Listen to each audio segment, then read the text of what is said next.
বাইরে ভাই কী কমু হেলিকপ্টারে প্রথম ওইটাই মাথাটা এমন একটা চক্কর দিল যে ২-১ মিনিটে আমি অজ্ঞান হয়েছিলাম। মোবাইলটাকে হাত থেকে পড়ে গেল।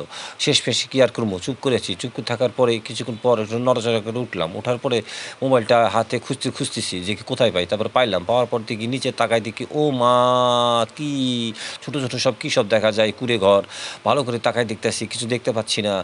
আমার সব ঘোলা লাগে আর মাথার চক্কর দিয়ে উঠতেছে। তারপর দেখি না এটা তো কুঁড়েঘর না বিল্ডিং ১৫ তলা ২০ তলা।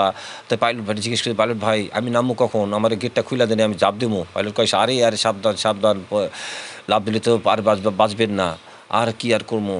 কি বলার মতো আর ভাষা নাই। মাথাটা খালি ঘুরে আর ভাবতেছি আর জীবনে হেলিকপ্টার উঠবো না। তাকায় দেখি সামনে বড় অনেক বিল্ডিং। পাইলট ভাইরে আর কি কমু? পাইলট ভাইরে জিজ্ঞাসা করছি, "পাইলট ভাই আর নামু কখন?" পাইলট কই, "আরে টেনশন নাই, চিন্তা করেন না।" নিজের দিকে তাকালাম যে না আমার চেহারাটা ঠিকই আছে। খুব মলিন ভাব লাগছে।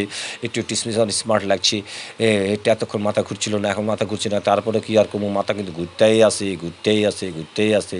আর চুপ করে আছি যে নড়াচড়া করবো না। চুপ করে বইয়া আছি যে না নড়বো না। পাইলট ভাই জিজ্ঞেস করি, "পাইলট ভাই আর কতক্ষণ?" পাইলট ভাই কয়, "আর ৫ মিনিট।" কই, "এখানে নামাই দেন।" কই, "আরে এখানে নামাবেন? এখানে বাঘ আছে তো।